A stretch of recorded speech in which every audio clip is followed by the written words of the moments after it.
பிரபல செல்போன் விற்பனை நிறுவனமான பூர்விகா நிறுவனத்திலிருந்து சிறு வணிகர்கள் வாங்கிய செல்போன்கள் திருட்டு போன்கள் என கூறி வாடிக்கையாளர்களை அந்நிறுவனத்தினர் மிரட்டுவதாக குற்றம் சாட்டி செல்போன் விற்பனையாளர்கள் 50க்கும் மேற்பட்டோர் கோவை மாவட்ட ஆட்சியரிடம் புகார் அளித்துள்ள சம்பவம் பரபரப்பை ஏற்படுத்தியுள்ளது.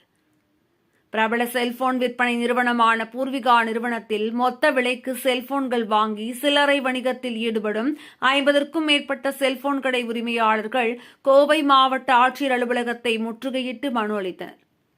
அப்போது பேசிய அவர்கள், தாங்கள் அனைவரும் கோவை காந்திபுரம் பகுதியில் செல்போன் கடை நடத்தி வருவதாகவும் பிரபல நிறுவனமான பூர்விகா மொபைல்ஸ் நிறுவனத்துடன் கடந்த 12 ஆண்டுகளாக இணைப்பில் உள்ள தாங்கள் லட்சக்கணக்கில் வரவு செலவு செய்துள்ளதாகவும் குறிப்பிட்டனர். இந்த நிலையில் கடந்த சில மாதங்களாக அந்த நிறுவனத்திலிருந்து முறையாக பணம் கொடுத்து வாங்கப்பட்ட செல்போன்களை தாங்கள் வியாபாரம் செய்து வந்ததாகவும் தற்போது அந்த நிறுவனத்தின் ஊழியர்கள் ஒரு சிலர் மோசடியில் ஈடுபட்ட சூழலில் அங்கிருந்து வாங்கி தாங்கள் விற்பனை செய்த செல்போன்கள் திருட்டு செல்போன்கள் என கூறி தங்களது வாடிக்கையாளர்களை தொடர்பு கொண்ட பூர்விகா நிறுவனத்தினர் மிரட்டல் விடுவதாகவும் குற்றம் சாட்டினர்.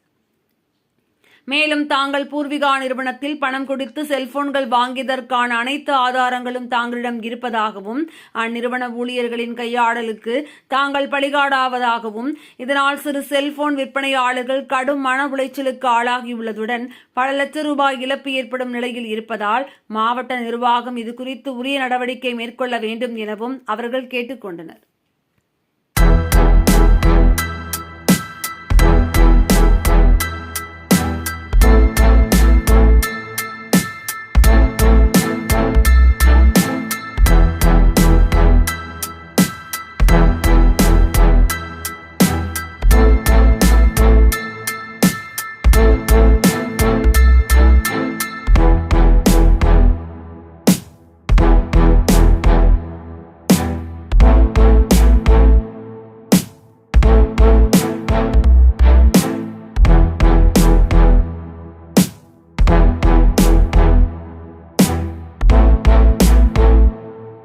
எல்லாருக்கும் வணக்கம். இதன் மூலமாக கோவை மாவட்ட ஆட்சியாளருக்கு எங்களோட வேண்டுகோள் என்னன்னு கேட்டிங்கன்னா, எங்களை மாதிரி சிறு குறு வியாபாரிகளை இந்த பூர்விகாங்கிற நிர்வாகமும் அதன் ஊழியர்களும் சேர்ந்து நசுக்க பார்க்குறாங்க.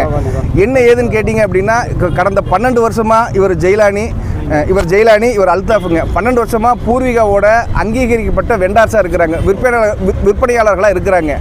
இந்த கடைசி ஒரு மாதமாக இவர் வந்து ஒரு 7.25 லட்சம் ரூபாய்க்கு அங்கே ஃபோன் பர்ச்சேஸ் பண்ணியிருக்கிறாரு. அவங்க அக்கௌண்ட்டில் ஸ்வைப் பண்ணி அவங்களுக்கு தான் பணம் போயிருக்குது.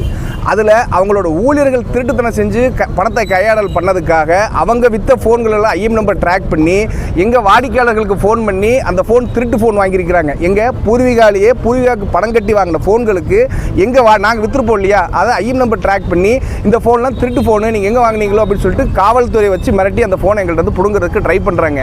நாங்கள் என்ன கேட்குறோம் அப்படின்னா, உங்கள்கிட்ட இருக்கிற ஊழியர் திருட்டுத்தனம் செஞ்சதுக்கு நாங்கள் எதுக்கு பலிகடை ஆகணும்? நாங்கள் என்ன பெருசாக என்ன கோடிக்கணக்கில் வியாபாரம் பண்ணுறோம்? உங்களை மாதிரி 10 லட்சம் முதலீடு வச்சு அக்கம் பக்கத்தில் மனைவி மக்கள் எல்லாம் கந்து வெட்டிக்கு வாங்கி அது வாங்கி தொழில் பண்ணுறோம். அதாவது எங்களோட பணத்தையும் வாங்கிட்டு அந்த பொருளையும் திரும்ப எங்கள்கிட்ட வந்து பிடுங்கணும்னு நினைக்கிறது எந்த வகையில் நியாயம்? எங்கள்கிட்ட அதுக்கான அத்தனை ப்ரூஃப் இருக்குது. இவர் 7.25 லட்ச ரூபா வந்து அந்த நிறுவனத்துக்கு தான் பூர்விகாவுக்கு தான் பண்ணியிருக்காருங்க. அந்த பையன் அந்த கடையில் இருந்த அந்த மேனேஜரு அவங்களோட ஊழியர்கள் பண்ண குற்றத்துக்கு பணத்தை கையாடல் பண்ணதுக்கு எங்கள் மேலே பழி சுமத்தி போலீஸ் ஸ்டேஷனில் கம்ப்ளைண்ட் கொடுத்து எங்களோட வாழ்வாதாரத்தையே நசுக்க பார்க்குறாங்க. இது நியாயமா? எங்களுக்கு நியாயமாக விசாரித்து இதுக்கான ஒரு முடிவு வேணும். இது இன்னைக்கு நேரத்தில் நடக்கல. ஒவ்வொரு 3 மாதத்துக்கும் பூர்விகாவில் ஏதாவது ஒரு மேனேஜர் திருட்டுத்தனம் பண்ணுறதுக்கு நாங்கள் பலிகடை ஆகிறோம். ஏதாவது ஒரு மேனேஜர் ஏதாவது ஒரு வகையில் திருட்டுத்தனம் பண்ணிடுறதுக்கு நாங்கள் பலிகடை ஆகிறோம். எத்தனை நாளைக்கு நாங்களே ஏற்றுக்கிறது? அதனால் எங்கள் காந்திபுரத்தில் இருக்கிற மொபைல் கடை உரிமையாளர்கள் அத்தனை பேர் சேர்ந்து வந்து கலெக்டர் ஐயாட்ட இந்த மனு கொடுத்து எங்களுக்கான தீர்வு கொடுங்கன்னு சொல்லி கேட்குறோம்.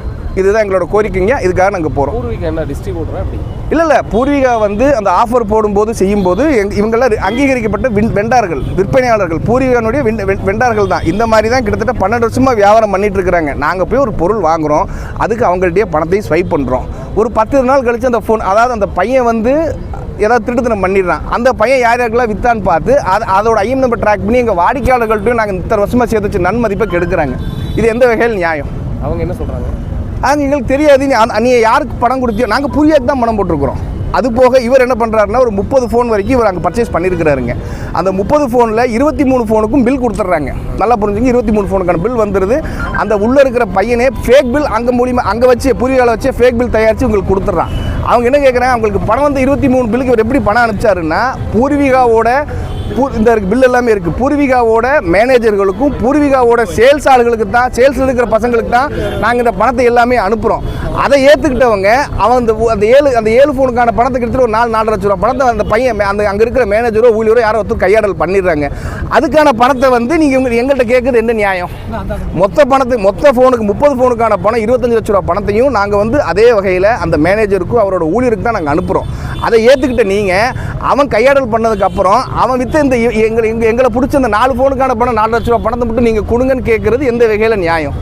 நீங்க அந்த பணத்தை பூர்விகான்ற நேமுக்கு போடுறீங்களா இல்ல அந்த ஊழியர்களுடைய பேர்? இவர் அந்த 7.25 லட்ச ரூபா பூர்விகாவுக்கு தான் கொடுத்துருக்காரு. அந்த ஸ்டேட்மெண்ட் இருக்குது. பூர்விகாவோட கடையிலோட ஸ்வைப்பிங் மிஷின்ல தான், கிரெடிட் கார்டு ஸ்வைப்பிங் மிஷின்ல தான் பண்ணியிருக்கிறோம்.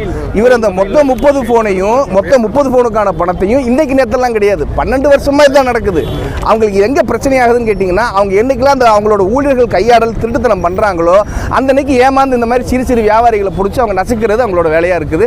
இதை விட பெரிய அசிங்கம் என்னன்னு கேட்டீங்கன்னா, எங்கள் கஸ்டமர்களுக்கெல்லாம் கூப்பிட்டு இந்த மாதிரி நீங்கள் வாங்கின திருட்டு ஃபோன் எப்படி நாங்கள் பூர்வீகாவில் பணம் கொடுத்து வாங்கினது, சின்ன வியாபாரிகள் பூர்வீகாவில் காசு கொடுத்து வாங்கின பொருளை அவன் விற்ற பொருளை அவனே திருட்டு போன்னு சொல்கிறான். எங்களை மாதிரி வியாபாரிகளுக்கே இந்த நிலைமைன்னா அங்கே நம்பி போய் வாங்குற சின்ன கஸ்டமர்களுக்கெல்லாம் என்ன பதில்?